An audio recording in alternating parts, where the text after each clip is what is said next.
Welcome to the Savvy Dentist podcast with Dr. Jesse Green, the show where great dentistry meets great business.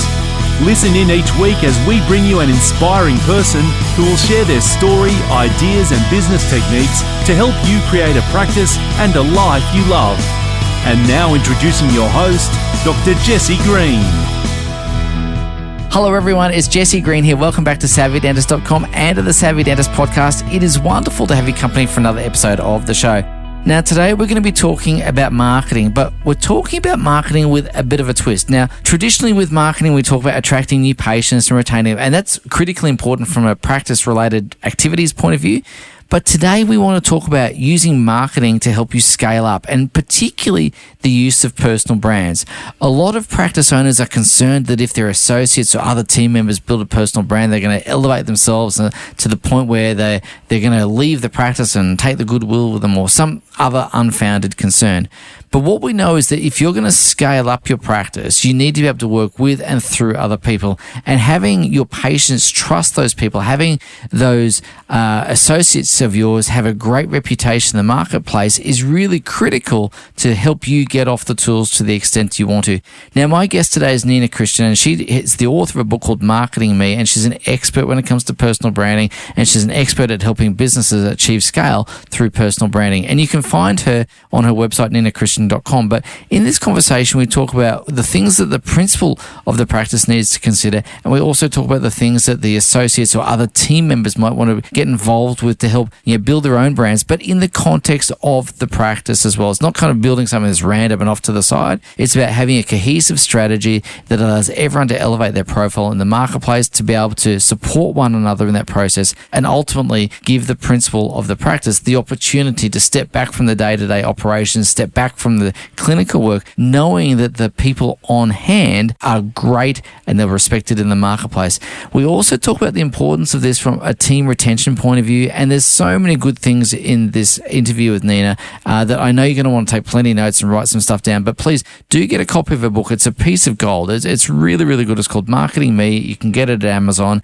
And of course, head to her website, ninachristian.com. As I said a moment ago, there's lots of goodies on her website there, and I know you'll get some real gems, some real pearls of wisdom from this episode. So I hope you've enjoyed this episode as much as I enjoyed recording it. Here's Nina Christian. Nina Christian, thank you so much for taking the time to come and join us all the way from, I believe, very hot Melbourne today. How's things in your world? Yeah, lovely. Thank you, Jesse. Thanks for having me. And yes, it is an unusually hot 35 degrees. So summer's coming late here, but it's definitely come with a vengeance. Hey, Nina, you have an incredible pedigree when it comes to marketing. You've been there and done it. You got the T-shirt many, many times over. But I wanted to have a conversation with you today about a different perspective on marketing, because the work that we do is really about helping dental practices scale up and how marketing can be hugely impactful around that. You've worked with lots of businesses that have done similar sorts of things. You looked at different marketing strategies. Where do you see the opportunities for people who want to scale their dental practice, get off the tools to an extent, but still build a strong marketing process, still marketing brands and so on? How does that look from a marketing perspective in terms of scalability? Okay, that's a really big question, and I'll answer it very high level, and then I guess we can double click on that and go down a few different areas. Because marketing is obviously a very big arena, and it's one that's very rapidly changing, and also, obviously it covers a lot of things regarding not just new business, but customer retention and generating referrals, and sales and marketing are very delineated. So everything is all in there. And in terms of scalability, I think this is a really helpful lens for our conversation today, because there's marketing and then there's marketing for businesses that want to scale and leverage marketing practices that are working without tying themselves to the business.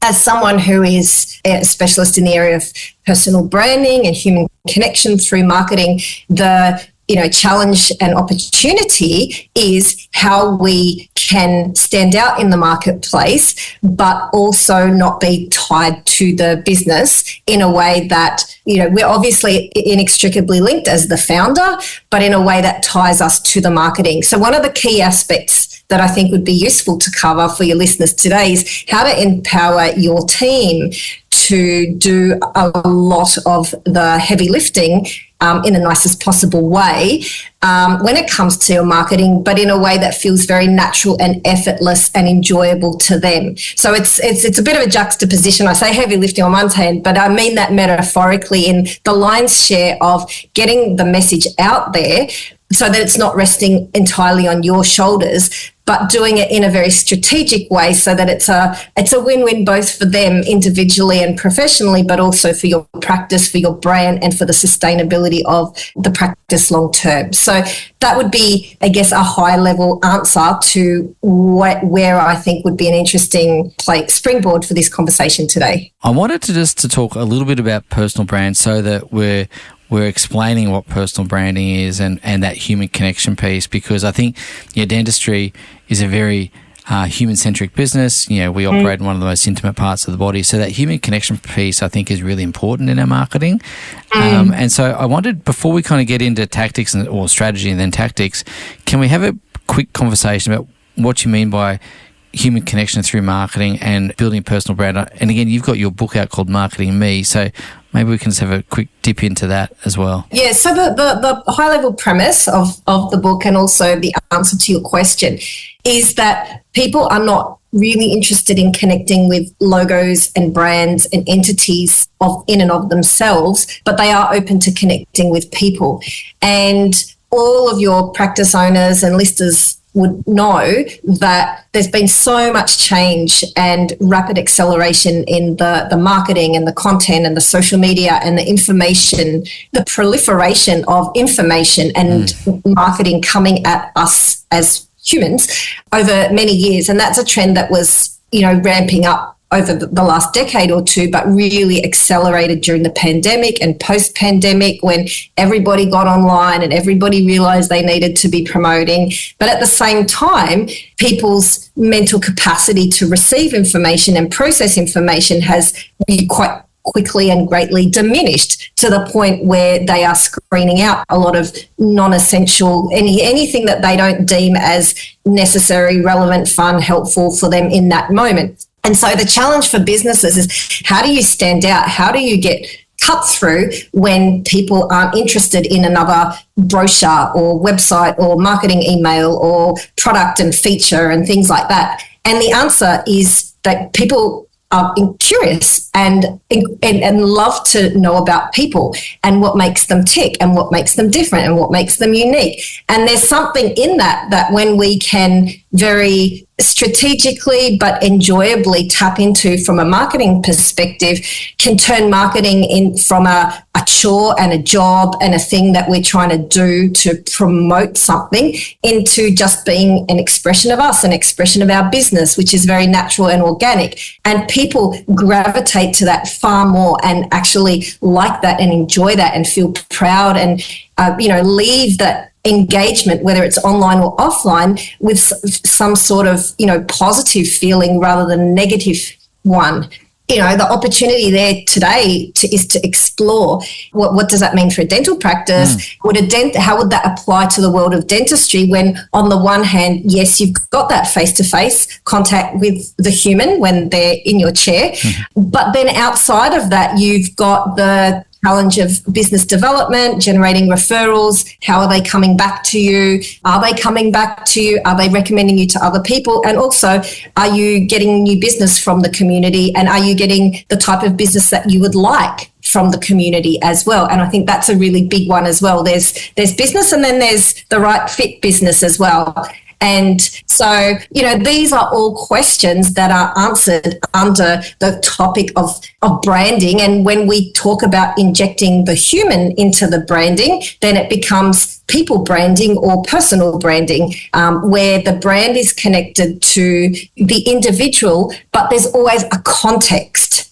And that's probably where I'd also like to just explain a little disclaimer, caveat, comforting note, let's say, to any business, that personal branding is really around you bringing the human and the person into the branding, but it's not instead of the business in this context. And doesn't mean you're promoting your people but not yourself and not the business. It's really about helping people get seen, recognised and valued for the impact of the work that they do, which in this context happens to be in your practice. And if you can develop a system and a safety and a framework and a supportive environment where you can encourage people to, explore and embrace and then express what makes them different as a practitioner and why they work for you and why they're a good fit and why the impact of the work that they're having and showcase the impact of the work that they're having in your practice, well, that has a win-win because they feel valued as a team member and are likely to perform better, stay longer, and have more of the right type of customers. And your practice benefits as well because you're seen as the hub that attracts these great people, and what they are building is done in context to the work that's carried out at your practice and the positive impact that your practice is having on people's lives as well. So I'd love to explore that one a little bit because there is definitely an intersection point between the two, and that's really the holy grail of marketing in the current state of play that we're in at the moment. Okay, so scaling up, obviously, before we get to the marketing piece, scaling up involves working with and through other people. If you want to scale your dental practice, you need to be able to develop people, you need to be able to work through them. And the challenge, I was talking to someone on a call today, and this particular dentist is a really good guy. He's smart, he's talented, he's got a skill set that is, exquisitely great. And he wants to dedicate his clinical time to a certain portion of the business. And we spoke about building his personal brand so he's recognised as the authority in that field. And he said, but the problem is, Jesse, is I don't want to feel like everyone then wants to come to me because that's, again, counterproductive to what I'm trying to achieve. So let's talk a little bit about, the principle of the practice first, and then we'll talk about the others, other team members in the practice. If you're the principal of the practice and you're saying, I want to be the face of the business, I don't want to be the key person dependent in the business, how do we get that right balance of marketing me as the principal of the practice? And then where do we go beyond that to the rest of the team? How do we get that right blend right to start with? Great question. So from a practice owner's perspective, I think, first of all, getting clear on your professional and personal strategy and motivation for why you would even want to be known in the first place is key. Yeah. Because if you can imagine someone who wants to retire in 10 years and sell the practice is going to have a very different proposition to someone who wants to grow a national franchise of dentists, is going to be very different to somebody who just enjoys being on the tools but wants to have a thriving family practice of people that they love that services kids or whatever. Like, they're just three examples out of an infinite number of possibilities that might influence a practice owner for wanting to build a personal brand. And then you've got those that want to be esteemed leaders in their field, speakers, authors, mentors, raising up the next generation of young dentists. And so there's a whole lot of different motivations for why someone would want to build a personal brand. And I think how you're going to approach it and your appetite for it is going to be very much dependent on both your personal, and I've kind of touched on what could be some drivers around professional motivations, but then there's also thinking about personal motivations as well, why you're doing it. This is really key to consider as a cornerstone of building a personal brand is it's personal. Yeah. And there's no escaping that. We are people. We have people with messy lives and ups and downs and ins and outs and transitions, and we evolve and we grow and we change and all of that. And our brand, which is essentially, how people feel when they hear about us and what they think about when they hear our name or have some sort of association with us, that emotional connection will change as well. And it's not something that's static and fixed. It's dynamic and ever changing. And so the whole thing of like, oh, I'm scared I'll be pigeonholed as this, it actually, one of the first things that I say to people when they start working with me is don't worry about that, because you are ever changing and growing. Your brand will ever change and grow. And it's, when done the right way, completely portable. If you want to be known for this at the moment, happy days. And if you want to change to something else, you will be able to leverage all of that to transition to the next iteration, and that can happen within a period of months too. That's absolutely fine. So you don't have to feel you're locked into something. You're just lending your personal brand equity to this particular purpose or project or practice at this point in time. Going back to the personal motivation, and I gave you some examples of professional, but personal is really what suits your lifestyle and how much, what's your personality like, and how do you get energized and get joy from doing that kind of thing anyway? Because there's no use trying to put like square peg in a round hole, and there's always ways. And I love this. Like I work with such a vast array of people, from people who want to be, global influencers and thought leaders and who are that in their field, to people who, for security reasons can't want to be thought leaders, but have to be so careful about what they say and do because they're in the most vulnerable and sensitive of areas. There's a whole lot of considerations there. So there's a spectrum. And then when I talk, and I write a whole chapter about this in my book, about the human side of being a brand, like being a brand isn't something you just create. It's something that you are. So to make it as effortless and congruent, which is ultimately what's going to build the connection. It's also going to make it easeful for you to sustain that through the ups and the downs and the ebbs and flows of life. You need to have something that fits with your personality, your lifestyle, your appetite. And so when we think about your strategy, it's really important to think about both of those things and why you would want to build the personal brand in the first place, and use that as a starting point before you launch into it. So that's kind of bullet point 1 under what should practice owners consider. And I'll pause and throw that back to you and say, well, where would you like to go with that? I think the congruence piece is really key. One of the things that I've noticed is that, I've got some friends in business, not necessarily dentistry, who've built personal brands that have become quite hard to maintain because it wasn't set up the right way in the first place. It became something, it was a facade or a mask rather than being authentically themselves. So I think the value and importance of that authenticity is really key. And I also think it creates uniqueness as well, because there's only one you. And, I can't remember who said it, someone smarter than me, but they said, people can copy what you do, but they can't copy who you are. And I think that's a really reassuring fact as well, that is, if you create that personal brand that's authentic, if you create that personal brand that essentially is just you and there is no other you, then it does, in its own small way, give you that unique selling proposition up front without having to, reinvent something else. And what a lot of people don't realise as well is they have a personal brand. They're just not aware of it or crafting the narrative or leveraging that for them. They're just like going with the randomness of it, and with a little bit of input, with a little bit of consideration, with a little bit of tweaking. You don't need to have this full-on, corporate marketing machine and big engine behind you, just some subtle tweaks and nuances. And, it doesn't have to be overwhelming. I'm a really big proponent of the 1 hour a week marketing philosophy, which I believe is a personal brand. And this is different from what you might be doing in your practice. Yep. Separate conversation with a team or things like that, or a contractor, a freelancer.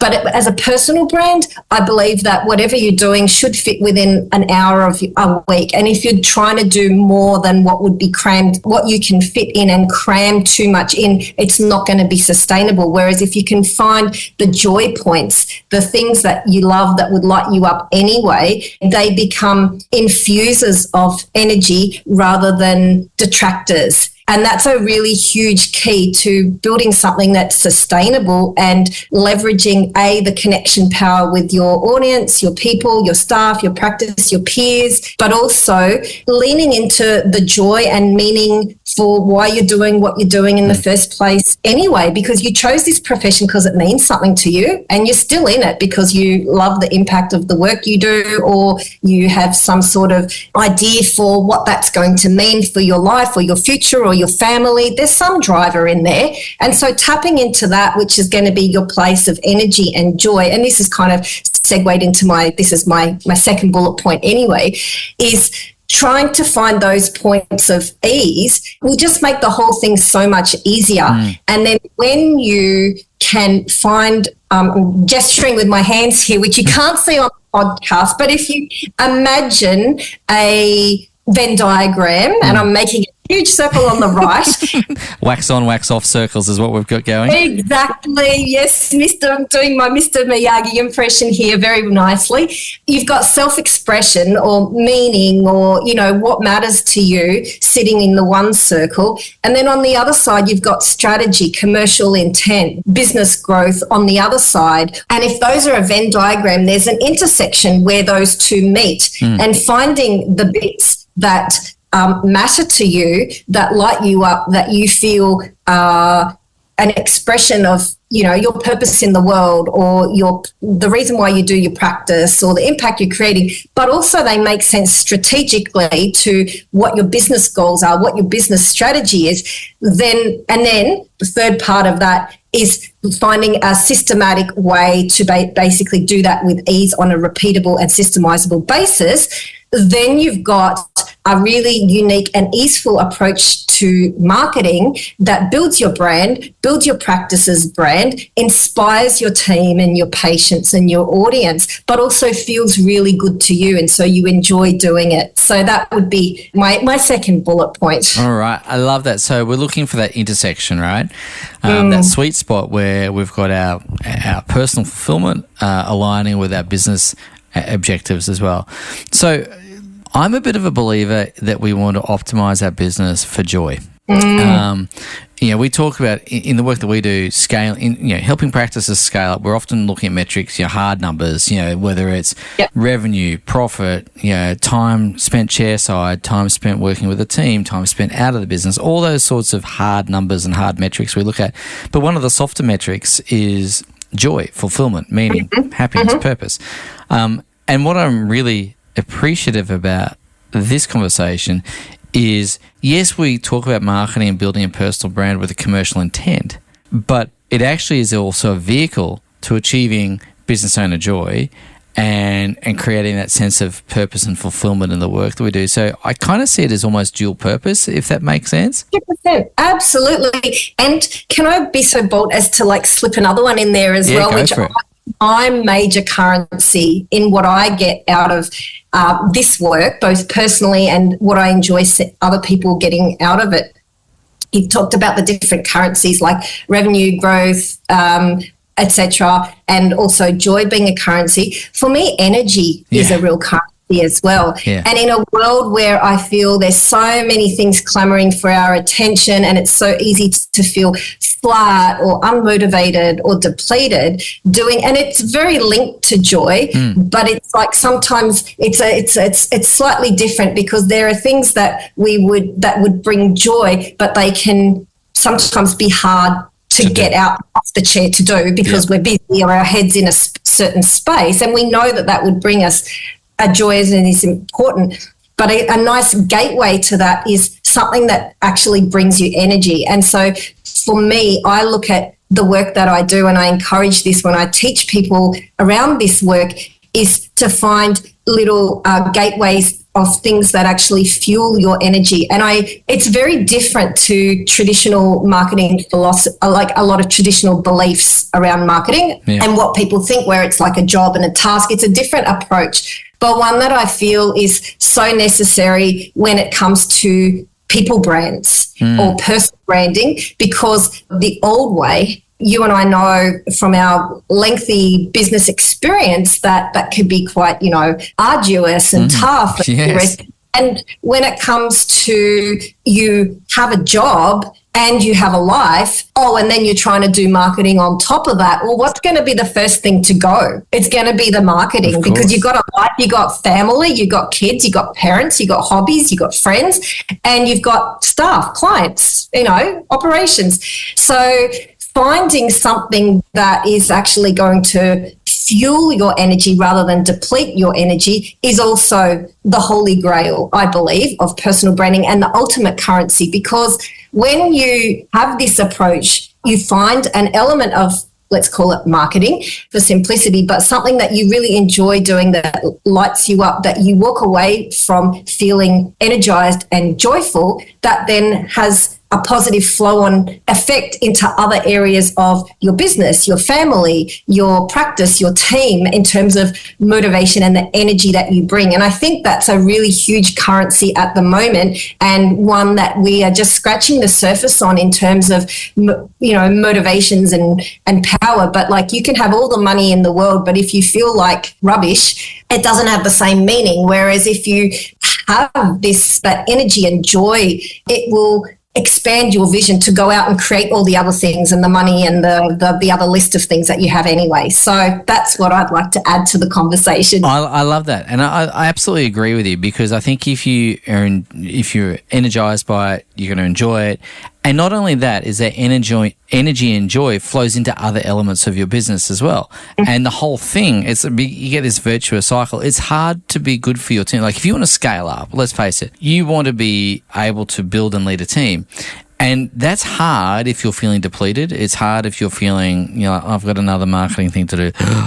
Yawn. Yeah. But if you think, well, actually, I've got this thing I'm going to do, and I'm going to love it, I'm going to enjoy it, it's going to bring me energy, and it happens to be good for the business, then once it's done, you're in a great frame of mind if you then want to go and deal with your team or customers or, in our case, patients, and so on and so forth. It becomes really positively reinforcing. Yep, and your team pick up on that, and the audience picks up on that as well. They pick up on the energy that's coming through that. Like, for some people, this is the main thing, like why you're doing it in the first place, is you want people to engage with it. You want people to connect with you. And so doing it from that place is going to be far more powerful and potent than it is doing doing a small amount from that place. It's going to be so much more potent than doing a huge volume of like blah, blah, meh stuff that people are going to filter out anyway. I don't know how big of an issue this is so much for dentists. So I'm assuming it is the same as the majority of the population. I know a lot of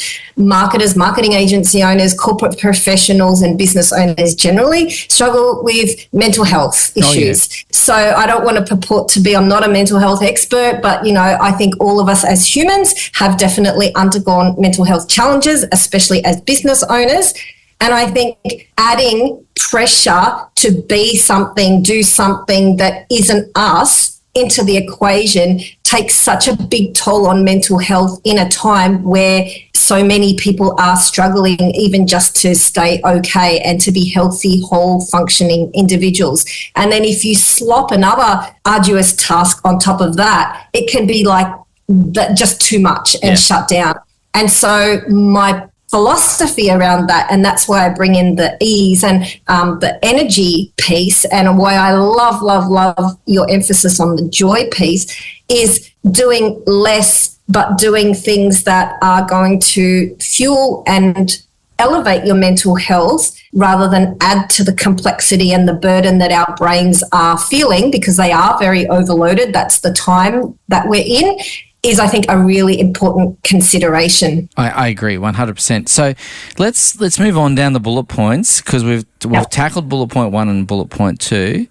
What about bullet points 3, 4, 5? The third one is, I would say, it's really important to think about what's sustainable and what would feel easy. Yeah. So what can be processized without detracting from or compromising on the authenticity and connectivity of that. So I think, again, it comes to the being smart about it, where you want the input to be really good and have a really good system at the back end that doesn't compromise on the potency and the impact and the connectivity factor of you, but you want a system that's going to propagate and proliferate your impact and presence in a way that makes sense for your practice and your audience, but that's repeatable. So thinking about what tools, technologies, or people, but having that very much process and that back end part process-based and system-based, so it's not person-dependent, because that's another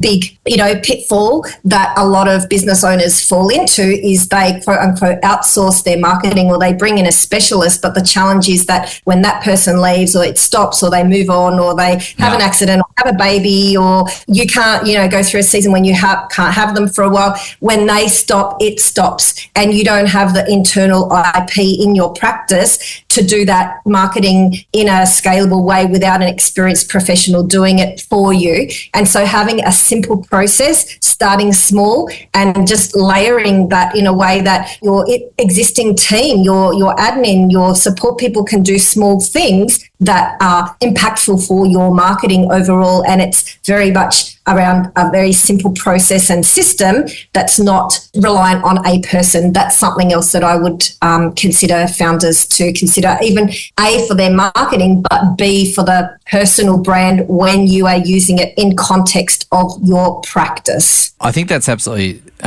critical, hugely critical, because if we're talking about energy and joy, it's easy to suck the energy and joy out of the marketing if we go, great, I've recorded, or let's just use a podcast. I've recorded a podcast and now I've got to go and edit it. Now I've got to figure out, the compression of the audio. And I can tell you, I don't do any of that stuff.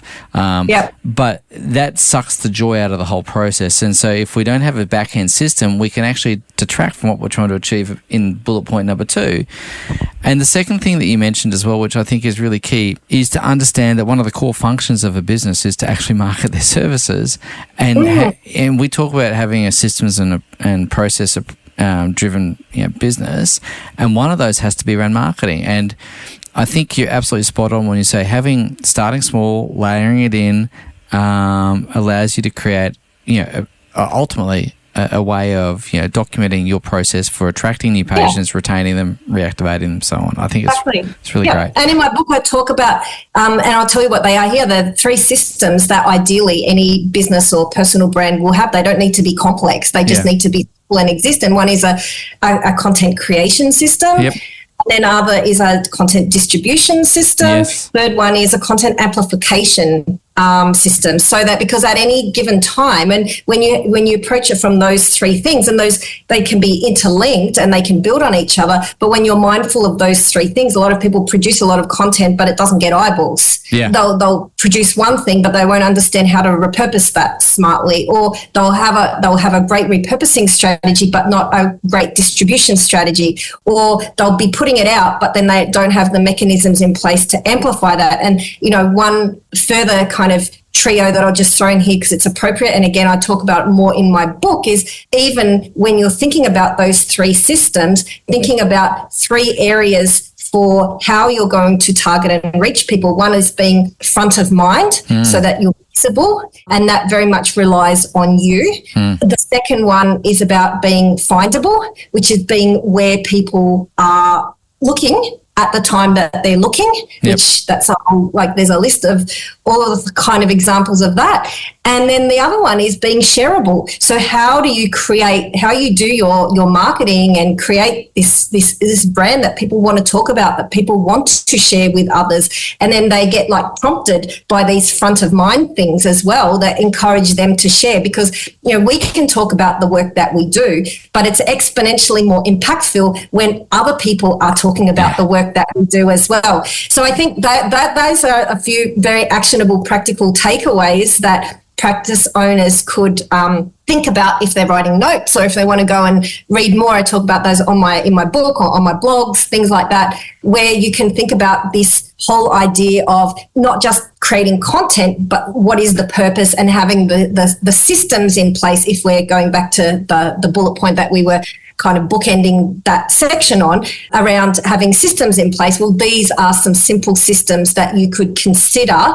And they don't have to be complex. You don't need to go and get a PhD, marketing guru to help you. It's really how do I get in front of the right people that I want to get in front of? And how do I do that in a systematized and sustainable way? Because the holy grail at the moment, the number one thing apart from authentic and personable and connection, is that number one marketing asset to leverage right now is consistency. More than volume, more than professionalism, is consistency. And as you are doing something over a period of time, over 3, 6, 12 months, where a lot of people make the mistake is they go and get someone to help them out and go, oh yeah, I need to build my brand, and they do all of this stuff and then crickets for 6 or 12 months.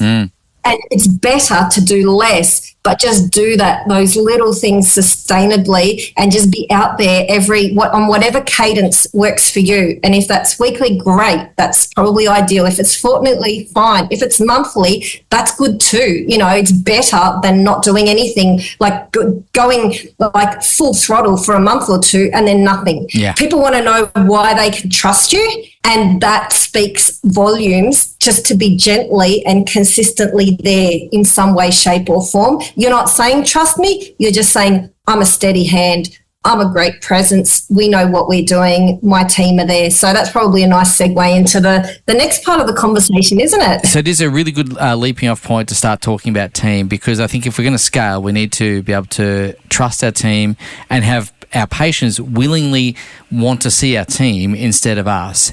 But we can't expect that if our team are invisible, or if our brand is so strong and theirs is non-existent, because they're going to want to be with the guy or the girl who's got the brand. So one of the fears that practice owners have around elevating their team is that they worry that they're going to maybe get too big for their boots, steal all the patients, go next door. Can we just address that concern really quickly for a second before we get into the nuts and bolts of building the personal brand of the other team members? Yep. If your practitioner has a desire to do that, they're probably going to do that anyway. Yep. Everybody, as I mentioned before, everybody has a brand. And if they want to be in control of it, there's enough education out there in the marketplace, and people are wise to that. They know that if they ultimately want to, start their own practice or whatever, they're going to do that if they're going to go next door. The thing is that this is going to have a huge impact when it's done smartly and strategically. It's a win-win because it gives them the opportunity to talk about the work and the impact that they do, but in the context of your practice.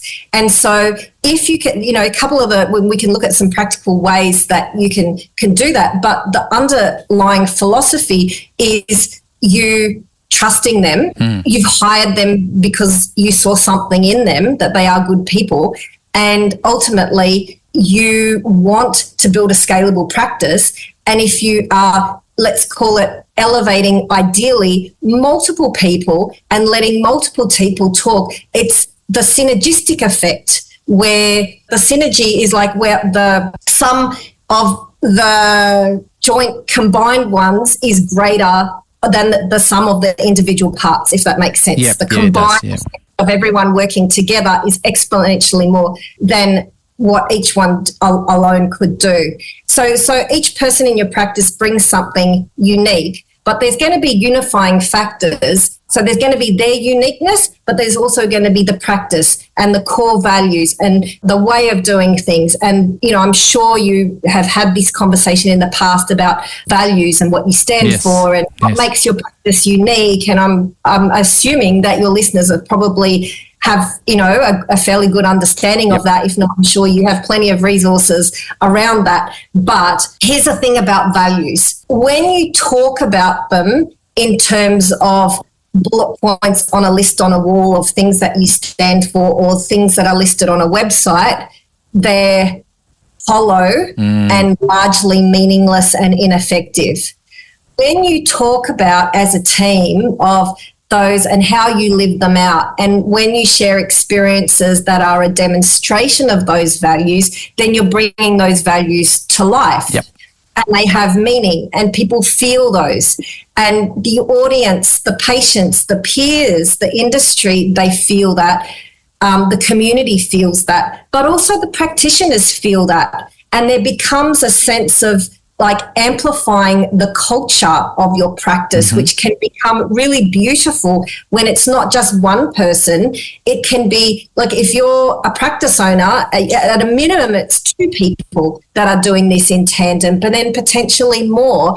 And it becomes this beautiful aggregated experience of different aspects of your practice and what you stand for, but that's unified by those core values, those core missions, and the culture that is, you as a practice owner have obviously put time around thinking, well, what kind of culture do I want in my practice? How do I want my patients to feel when I come in here?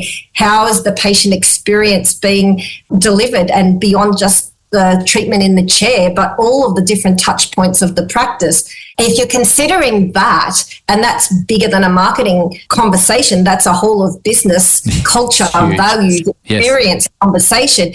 And if you see this area of personal branding, AKA just being yourself, sharing the impact of the work that you do in the context for which it makes sense at the moment, which is as a practitioner in this practice, then just trust that the unifying factor of that will weave it all together in the overall scheme of how the practice is being presented, because it's unified by all of these different points. It's not a quote unquote personal branding initiative and someone's going off trying to become the next superstar. It's this collective reflection of all of who you are and what you stand for, but shared through the eyes of individuals having their own unique experience, who bring their own unique flavour and expertise and passions, but it's unified by you all together as a practice doing this at the same time. What I really love about that is our patients get to see Dr. Joe, Dr. Bob, Dr. Mary, Dr. Susie, whomever it is, and they get to know a little bit about that particular practitioner,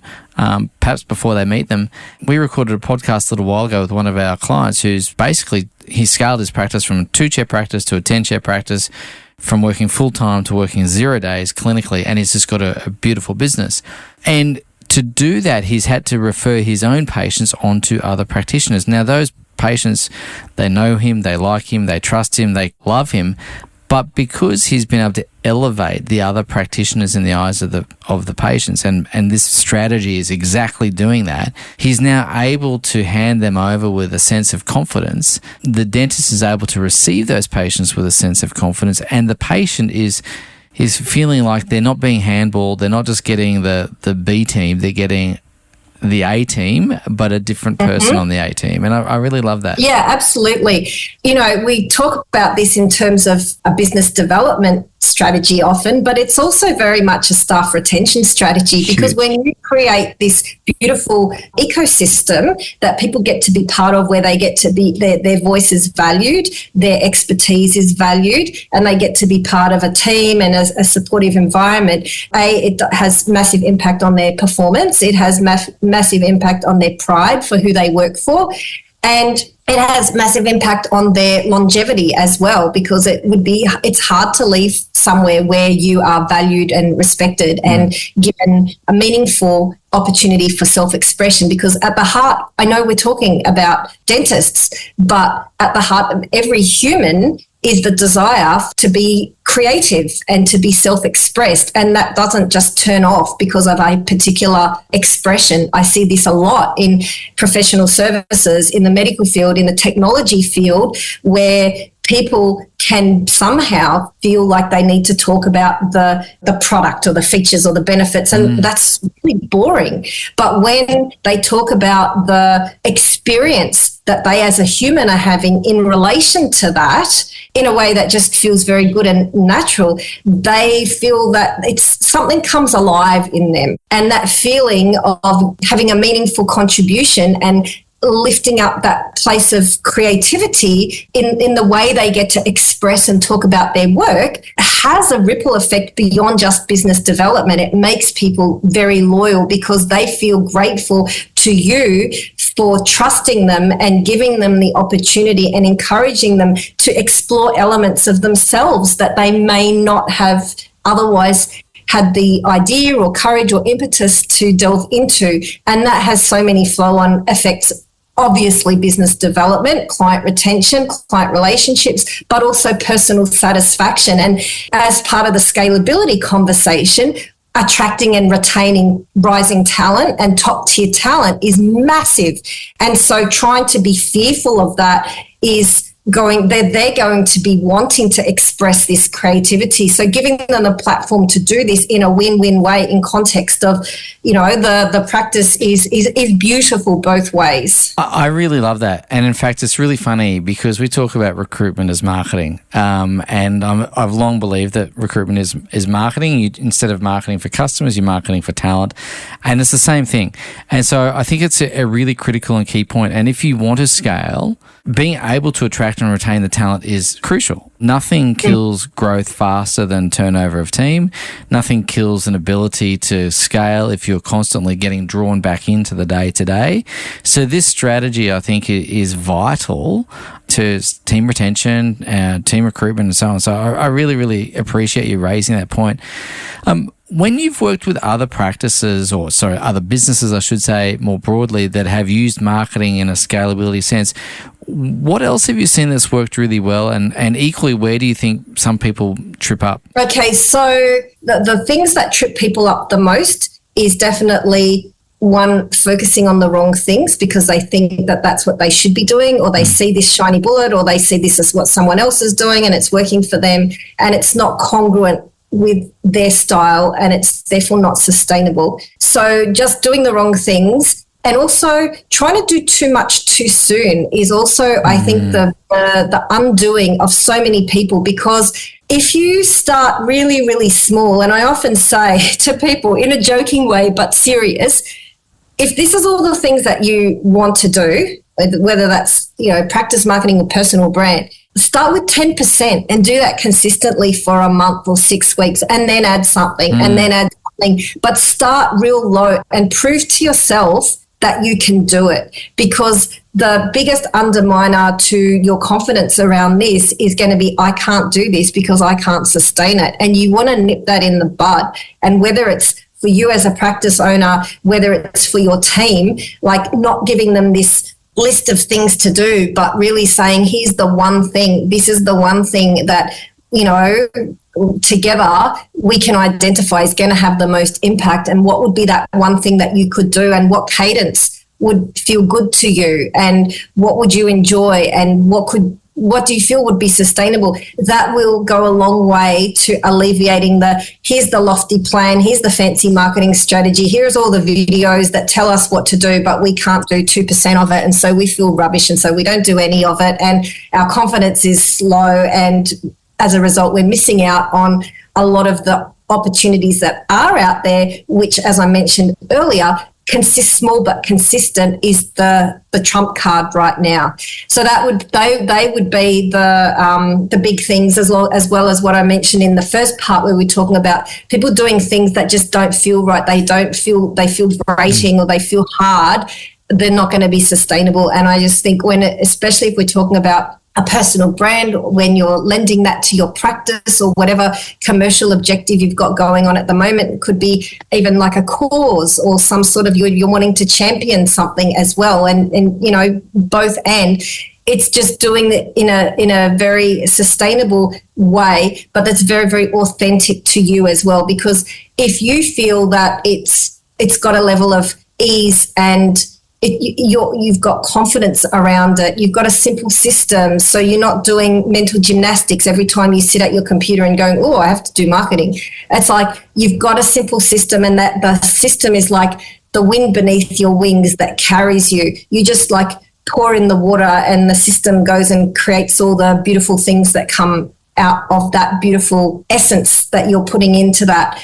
I think that is a really, really great place to start, and thinking about how you can build that into your practice. So it's like even thinking about how you could build this into your practice so that it becomes part of being employed by your firm. It's not an expectation in terms of an obligation. It's an invitation, and we champion this, and we support you in this, and we want you to be visible in the community. We'd love you to share stories about the work you do, and we'd love to, for team members to elevate each other in their public sharing as well, and the founder can do the same. And so they would be very simple ways to mitigate a lot of the obstacles and things that people get tripped up around marketing. Nina, I feel like this is a conversation that we could probably have for at least a week or a month. There's so much to unpack and digest. You've been incredibly incredibly generous with your time, and I just want to say thank you so much for that. You've given us so much stuff to think about, and not just to think about, to actually implement. So it's been very practical. Ladies and gents, I'm going to encourage you, if you want to scale your practice, you really need to get a handle on how to do this. And the first place to start is head across and grab Nina's book called Marketing Me. You can grab it at all good bookstores, grab it at Amazon, grab it at Booktopia, all those sorts of places. Grab yourself a copy. As Molly Meldrum would say, do yourself a favour. You've probably got to be a certain vintage to appreciate that reference, but just get the book, is what I'm trying to say. Yeah. Get the book. And also head across to Nina's website, ninachristian.com, and have a look at all the resources there, because there's so much there. It's a treasure trove of goodies, and I know it's going to be a really good boost and a good way just to ignite your way of exploring personal brands. Again, Nina, I'm very, very appreciative of your time and your expertise and your wisdom today. So from all of us here, thank you so much. My absolute pleasure. Jesse, thank you so much for having me. It's been so fun. I clearly love talking about this, and I really hope that it's been helpful and, available to, if anyone has any questions about what they have heard or just want clarity. I'm very approachable on social media or whatever the channels are, and happy to have conversations. And ultimately, I hope that it's empowered people with the confidence that they too can do this. Love it. So, ladies and gents, please reach out to Nina if you have a question or if this raises a query. Then reach out and get the help you need, because, here's the thing, nothing changes if nothing changes. So let's get on and make some really positive marketing shifts in the practice so you can scale up your practice. Again, Nina, thanks for your time. You're an absolute gem. Thank you so much, Jesse. Bye. Thank you for listening to the Savvy Dentist podcast. For more episodes, go to drjessiegreen.com/savvydentist. And to discover how to build a high-performance dental practice, visit drjessiegreen.com and download the free report.